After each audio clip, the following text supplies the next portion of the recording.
Tudo bem? Antes da gente... Será? Vamos conversar sobre isso. É bom deixar o mistério, para vocês ficarem pensando aí sobre isso. Mas antes da gente falar sobre isso, a gente vai falar de uma coisa aqui que é importantíssima para planejamento sucessório também, que são as cláusulas restritivas. Tá? O que acontece? Qual é a regra básica da propriedade? São várias, né? São várias, né? Quais são os poderes do proprietário? Usar, fruir, dispor e... Usar, fruir, dispor, gozar e fruir é a mesma coisa. Usar, fruir, dispor e reivindicar. Muito bem. Você está pegando coisas agora? Muito bem. Usar, fruir, dispor e reivindicar. Por que eu estou falando isso? O que significa dispor?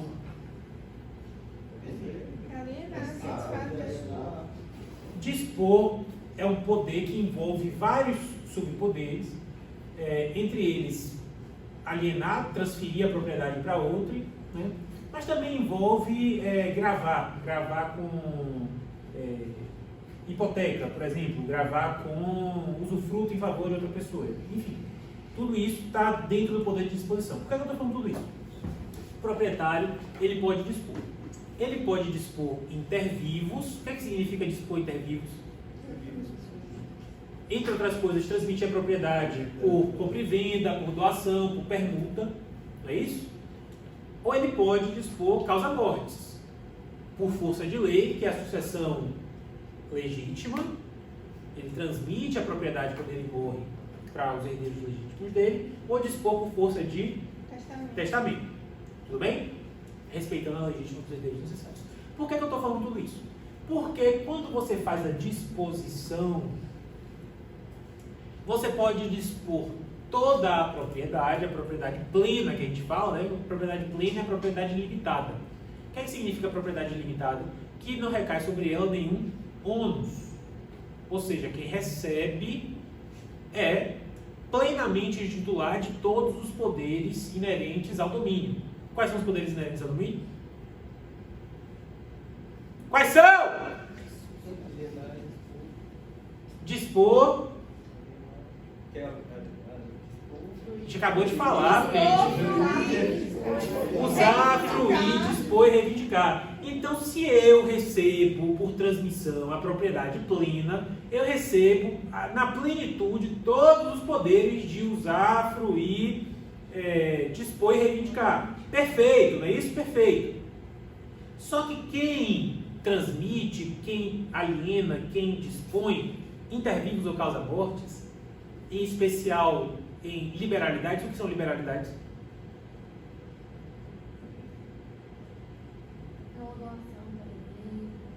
É um ato para o qual não tem contraprestação. Uma doação é liberalidade?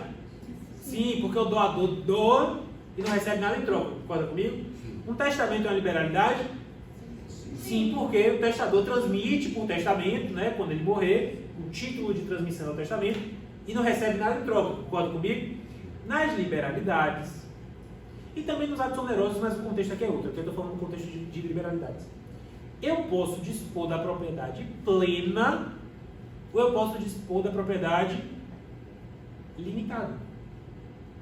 Ou seja, eu posso transmitir todos os poderes de forma plena, sem qualquer restrição, mas eu posso transmitir esses poderes de forma limitada. Ou seja, eu transmito para você a propriedade, mas você vai ter limites no seu poder de usar e fruir, por exemplo. Quando eu faço uma doação com reserva de usufruto. Mecanismo de planejamento sucessório que a gente vai conversar ainda. Mas, Erval quer fazer... Você tem filho, Erval? Você tem filhos? Então, Erval tem 2 filhas. Ele quer evitar que quando ele morrer tenha todo aquele transtorno do inventário. Ele pode fazer o quê? Fazer a partilha em vida, né? Ele faz a doação do patrimônio dele para as filhas dele e reserva o usufruto em seu favor até ele morrer. Mecanismo muito comum de planejamento sucessório. Por quê? Porque quando ele morrer, basta fazer o quê? Chegar lá no cartório e, com a certidão de óbito, e cancelar o usufruto. não vai precisar de inventário, não vai precisar de nada. Por quê? Porque elas já são proprietárias. Ele transmitiu a propriedade para elas, mas ele transmitiu uma propriedade limitada. Por que uma propriedade limitada? Porque elas se tornam proprietárias, mas enquanto ele for vivo, elas não têm poder de usar nem de fruir. Por que é que vai estar com esse poder de usar e fruir? Ele, que é o usufrutuário. Estão compreendendo a lógica? Estão compreendendo a lógica? Por que eu estou falando tudo isso? Porque o testador pode transmitir para os herdeiros testamentários ou para os legatários a propriedade plena dos bens, ou pode transmitir uma propriedade limitada, com cláusulas restritivas. A gente vai ver daqui a pouco que é possível que o sujeito, né, que recebe a herança, receba uma herança clausulada com usufruto em favor de uma terceira pessoa. Então eu posso falar, por exemplo, meus filhos, vocês vão receber toda a minha herança, mas meu cônjuge, com quem eu me casei no regime da separação obrigatória, e que nesse contexto não tem direito à herança nem à ação, ele vai ter direito real de usufruto enquanto for vivo. Ele vai poder usar e fruir dos meus bens enquanto for vivo. É um legado de usufruto, a gente vai conversar sobre o legado de usufruto até daqui a pouco, que tem que respeitar a legítima dos herdeiros necessários. Mas enfim, a gente vai conversar melhor sobre isso daqui a pouco. É possível? Isso é. Mas, para além de poder restringir os poderes de usar e fruir, também é possível restringir o poder de dispor. E como é que se restringe o poder de dispor? Por meio da cláusula de inalienabilidade. O que é que significa inalienabilidade? Que o conteúdo do patrimônio hereditário está fora do comércio, ou seja, não pode ser alienado. Se não pode ser alienado, significa dizer que o sujeito que recebe esse bem é proprietário, mas não tem poder de livremente dispor do bem. Ele tem uma propriedade? Tem. Ele é proprietário? É. O bem está no patrimônio dele? Tá. Ele tem que declarar imposto de renda? Tem. Mas ele não tem um dos poderes, ou não tem de forma plena, um dos poderes inerentes a ser proprietário, que é o poder de dispor. Tudo bem? Espera aí, que tem alguém aqui na poxa, tá aí? É a Angélica, né, não? Não sei. Olá. Ah, tá. Não sei o que você quer falar comigo. Ah, tá, não entendi. É outra coisa. Tudo bem? Então o testador ele pode restringir a propriedade que é transmitida aos seus herdeiros. Tudo bem? Entre essas restrições está a restrição ao poder de disposição. Vânia, você queria perguntar alguma coisa? Como o senhor já explicou, é sobre a questão de dispor mesmo.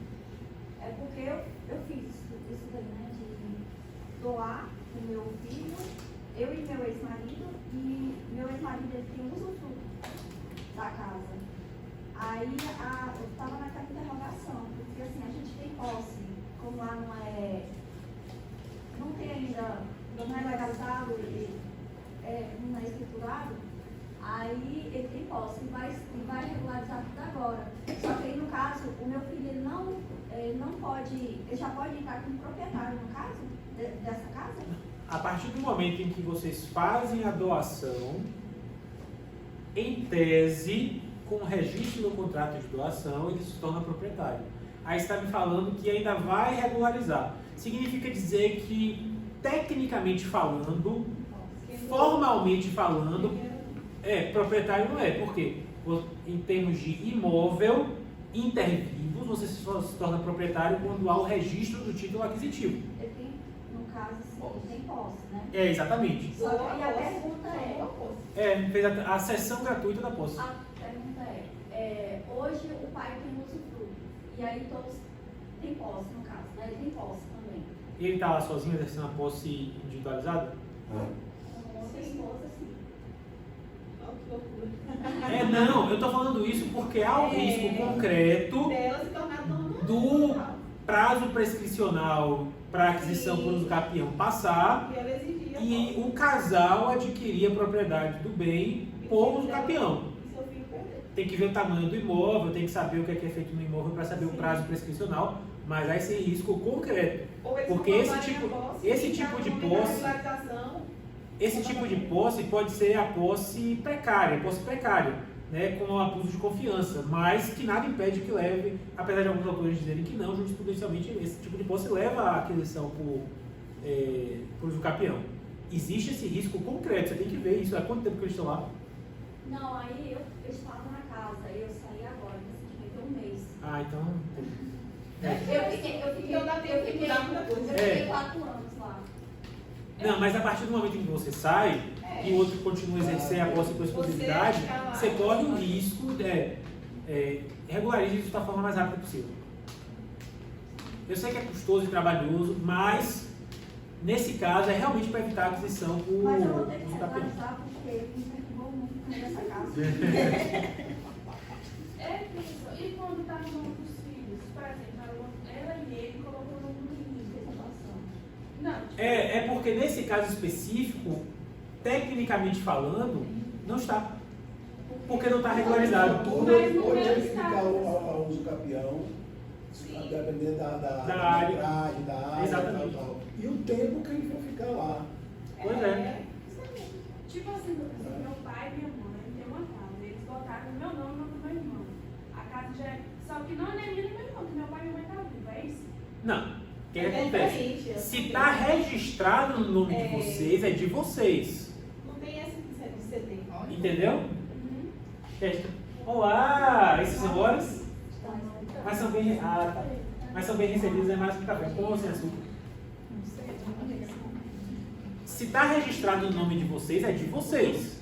É de vocês. Não importa que eles estejam lá. Eles podem estar lá, podem até configurar a mera permissão ou tolerância, né, que não dos posse que levam o usucapião. A menos que eles tenham registrado a favor deles também o usufruto, que eu não sei se eles fizeram. Talvez tenham feito, não, é comum que se faça.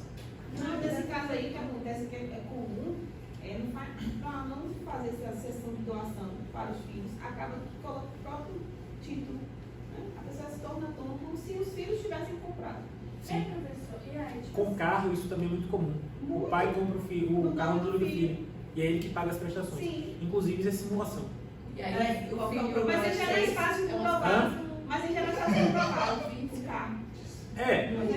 Não, é simulação, e quem tem legitimidade para alegar simulação é a Fazenda Pública. Por quê? Porque você está sonegando imposto de transmissão, imposto de doação. E é considerado. Mas não pode Só que eu nunca vi a Fazenda Pública indo atrás disso. Nem eu. Mas Não pode ser considerado presente, não. Não. é doação. Doação. Doação E é antecipação de É. herança.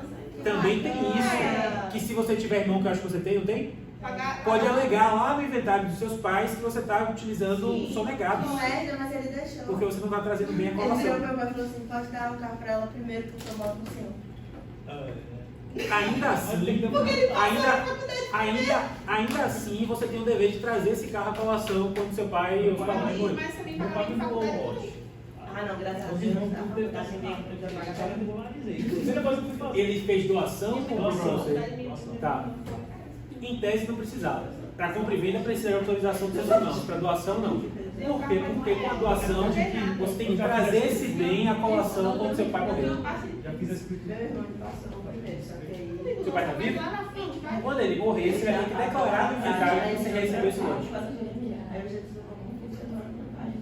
Não, você não vai dar... É sonegado. Ele perde o direito sobre o bem que ele sonegou. É mais isso. Sim. Sim. É porque doação de pai para filho é antecipação de herança. Ah, mas tudo bem, se, por Mas não exemplo, serve você pra Sendo o único ele. Isso dá pano pra Não manga. estava É o registrado que mais ainda. tem de Não graça. registrado ainda. Porque eu fiz a malandragem. Eu não dou parcela ali, ó. Eu tenho uma certa crítica à... Em vez de pegar o contrato por mim mesmo, Eu não tudo dou. bem. Eu tinha um contrato de compra de venda. Não, isso assim, no seu caso específico. No seu caso específico. Mas Meu pai, a empresa assinou novamente como se tivesse passando direito para mim, entendeu? o filho quer o verandeiro. O meu erro foi na prefeitura. Porque se eu tivesse falado que era na prefeitura, ó, eu não tenho contrato de compra de venda, eu só tenho aquele Título de posse. feito da operadora direto para mim. A promessa de cumprimento. O certo é eu pegar e levar apenas de prova, ó, o contrato de cumprimento. Tinha mudado todo o jogo, porque eu passava e não tinha necessidade de eu pagar a assinatura dos meus irmãos lá atrás. Sucessões é um negócio complicado. Direito civil é um negócio complicado. Mas é isso. Quando doação de pai para filho, de ascendente para descendente, presume-se antecipação de herança. Tá? Ou seja, na hora do inventário, você tem que declarar as doações que você recebeu. Por quê? Porque, em tese, você já recebeu uma parte da herança de forma antecipada. E aí isso vai entrar no cálculo, o nome que se dá isso é colação. E nesse procedimento de colação, você vai igualar as heranças. Por quê? Porque teve filho que em vida recebeu herança já. Portanto, no inventário, a partir ele vai receber a menos do que os irmãos. Por quê? Porque uma das partes dele ele já recebeu em vida. A gente estuda isso melhor no curso de inventário. No curso de inventário a gente tem 2 aulas para falar sobre isso. Vai fazer? Segunda metade é julho, agosto. Anos de monitores. Acho que é agosto, não é Quando agosto? faz sucesso, né? Tá de férias. Ah, mas de Acho que é boa agosto. Pode participar, é aberto aqui desse. Mas se ele não tem outros eventos, Legal. quem vai reclamar? Mas aí a fazenda tem que investir. Cada hora Em tem tese. mais. Então, assim, quer dizer que eu, no caso, eu já tenho um segundo filho, certo? E eu estava nessa casa. Então, meu filho, meu segundo filho agora, está com 3 meses. Ele já, no caso, ele tem ainda a questão dessa casa que eu morava, no casamento. Depende, porque quando você fez essa doação, esse outro filho já era vivo? Não. Ah, tá. Então, Eu tenho patrimônio. não, eu estou falando isso por quê? Porque você só pode fazer doação daquilo que você pode dispor com o testamento, ou seja, até 50%. Tudo que excede os 50%, a doação é o quê? Se chama doação inoficiosa. A doação inoficiosa é aquilo que ultrapassa os 50% do patrimônio, quando você tem herdeiros necessários. A doação inoficiosa é o quê? Ela é inválida. Qual é a invalidade dela? É nulidade ou nulabilidade? Nulidade. O que significa dizer que se seu filho já fosse vivo, daqui a 50 anos ele pode dizer aquela doação que Vânia fez para o meu irmão é nula. Por quê? Porque excedeu aquilo que ela podia dispor em testamento. Então, professor, se ele, meu ex-marido que está na casa, tiver outro filho com essa esposa, também o outro filho também não terá. É isso? Que ele está na casa hoje, Vai complicar. Você vai ter que pagar essa carga. Sabe por que vai complicar? Porque vocês já fizeram um acordo de transmitir a propriedade, só que vocês ainda não transmitiram. E a propriedade só se adquire em que momento? No momento do registro. mesmo sendo realizado uma defensoria, tal? Mas sim. Porque só adquire a propriedade no momento do registro. Enquanto você não tem registro, enquanto seu filho não tem registro, seu filho não é proprietário. Ele é mero possuidor. Na verdade, eu acho que nem eu se resumir, porque o contrato de compra e venda é do nome do pai. Ainda tem isso. Resumindo, quando encontrar com ele. Mas vocês eram casados. É. Então não importa que seja no nome do pai, porque comunica, a menos que fosse separação. Então comunica, 50% de cada um, independentemente do nome de quem está. Se é adquirido na constância do. Se é adquirido na constância do casamento, não importa o nome de quem comprou. Esse cara vai viver 70 anos. Ele vai dar pro deixar nem filho.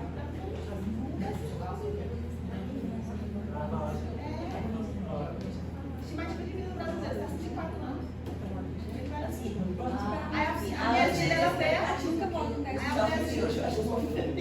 A mulher dele está lá também, para poder sair da casa que é uma senhora. Não se sabe no meio do dia, né? Tudo bem, pessoal? Tudo bem? Então, só para continuar, que horas são? Dá um intervalo, é? Eu só terminar isso daqui das cláusulas restritivas. Mas, Vânia, você vê que o caso vai complicando, por quê? Porque só conserta quando registra. Não, eu achei que estava tudo em paz, assim, sabe? Eu também. Mas sabe qual é o problema? O problema é justamente não ter registrado, formalizado tudo no momento, e daquele momento para agora, Já mudou muita já coisa. tem outras pessoas envolvidas. Você já tem outro filho, ele já tem outra mulher. E ela esses saiu, interesses- E ela saiu. Se ela saiu, o marido ou a esposa pode reivindicar também os campeões. Não, e a DPD pode configurar até abandono de lar, que aí incide o menor de todos os prazos de campeão, que é o 1240A do Código Civil, que são 2 anos. Eu acho que a aluna de lá não entra porque a gente fez uma defensoria tudo bonitinho. Ah, então tudo bem, menos mal. Acho que não. É, não. Menos mal. Tudo bem, tudo bem, tudo bem. Pra gente falar aqui, dar um intervalo, que eu já tô começando a ficar com fome. Tudo bem? Eu mexi com minha comida mal-humorada. Pessoal, a gente falou o quê? que é possível que haja a transmissão da propriedade, não da propriedade plena, mas da propriedade restrita, com alguns dos poderes limitados. Pode ser o poder de usar, pode ser o poder de fruir, pode ser o poder de dispor. Quando aqui a gente está falando das cláusulas restritivas de alienabilidade, inalienabilidade, perdão, incomunicabilidade e impenhorabilidade, a gente está falando do quê? Da restrição do poder de dispor. Quem recebe a herança, quem recebe o legado, recebe a propriedade, mas recebe a propriedade limitada, porque perde em todo ou em parte o poder de disposição sobre esses bens. Tudo bem até aí? O que é que significa a cláusula de inalienabilidade? Que os bens recebidos por herança não podem ser alienados. E aqui alienados em sentido amplo, não podem ser vendidos, não podem ser doados, não podem ser permutados, etc. O que é que eu falo? O que é que eu quero dizer com cláusula de impenhorabilidade? Que os bens recebidos por herança ou por legado não podem ser penhorados. O que é que significa não pode ser penhorado? Se tiver os Garantia, você colocar garantia. Cuidado, não confundam penhora com penhor. Penhor significa dar bens móveis como garantia de uma dívida. E aqui a gente não fala de penhorar, a gente fala de empenhar. Tá? Não é disso que eu estou falando. O que é que significa penhorar? Impenhorabilidade. Significa que esses bens recebidos com cláusula de impenhorabilidade estão protegidos contra o avanço dos credores do herdeiro ou do legatário. Primeira coisa, estão protegidos contra o avanço dos credores de quem? De quem? Dos herdeiros ou dos legatários. Eu estou chamando a atenção para isso por quê? Porque tem gente que confunde e acha que esses bens estão protegidos contra a ação dos credores do decujus. Não. Até porque herdeiros e legatários só vão receber qualquer coisa depois de pagas as dívidas do morto. Tá? Então, quando o testador clausula um bem com impenhorabilidade, ele não está protegendo os herdeiros dele contra os credores dele, testador. Ele está protegendo os herdeiros ou legatários contra os credores dos herdeiros ou legatários. Repito, herdeiro e legatário só recebe alguma coisa se sobrar alguma coisa depois de pagos os credores do mundo. Tudo bem até aí? E quando eu falo de incomunicabilidade, significa dizer que aquele bem recebido por herança, né, ou por legado, não comunica com o cônjuge ou companheiro do herdeiro ou do legatário. Tudo bem?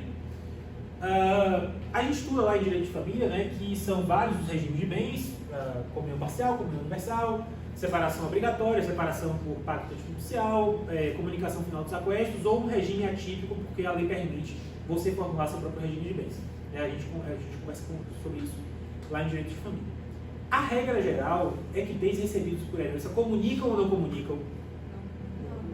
A própria lei já diz que em quase todos os regimes de bens, um bem que você recebe por herança não se comunica com seu cônjuge ou companheiro, é bem particular. Qual é a exceção da lei? Comunhão universal. E aqui a gente tem que fazer uma ressalva. Essa cláusula de incomunicabilidade era relevante mais na época do Código de 16, quando o Código de 16 foi editado. Por quê? Porque quando o Código de 16 foi editado, qual era o regime padrão? Comunhão universal. Se você não fizesse pacto, você casava no regime da comunhão universal. Mas isso mudou desde quando? 77, perdão, perfeito. Exatamente, eu não estou raciocinando mais. Desde 77, com a lei do divórcio, não existe mais como regime supletório, ou seja, quando você não faz pacto judicial, o regime da comunhão universal. Desde 77, o regime da comunhão parcial.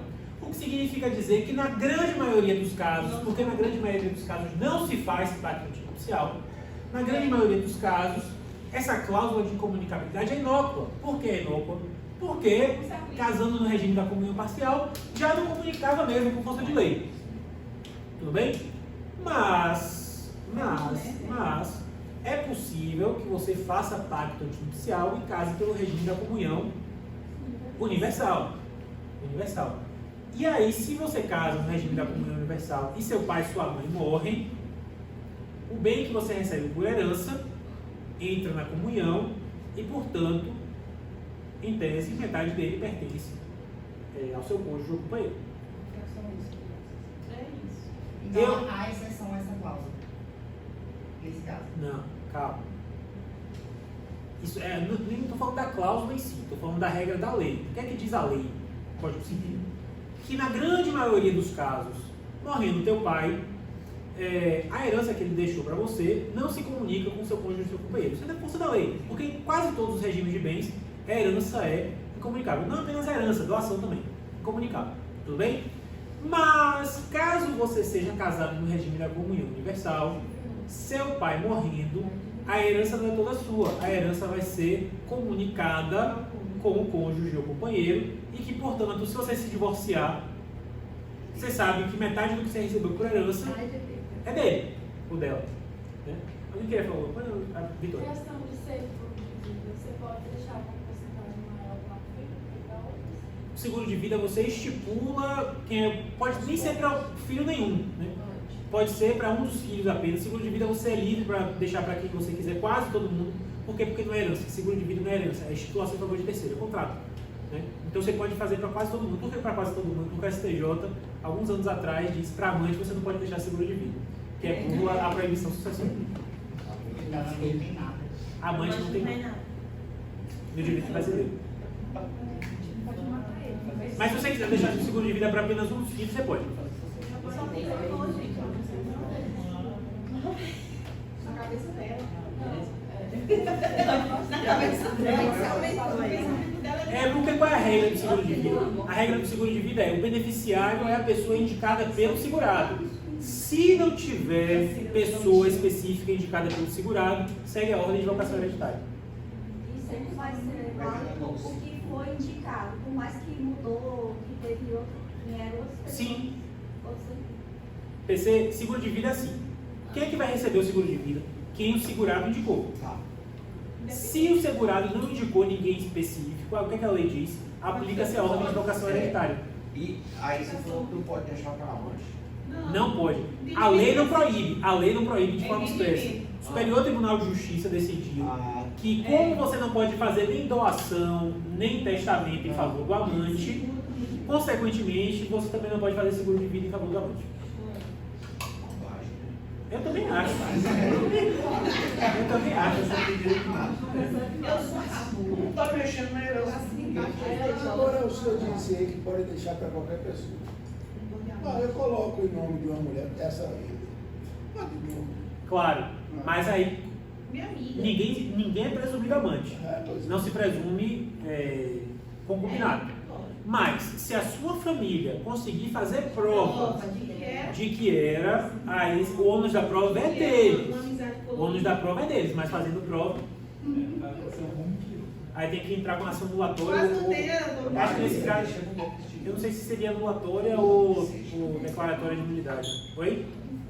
Tá? Então, só para a gente compreender a noção do que são essas cláusulas, tá? A gente continua falando sobre elas, voltando no intervalo de 10 minutos, tá bom? Só para comer o sanduíche e dar uma pausa. Deixa eu soltar a pergunta.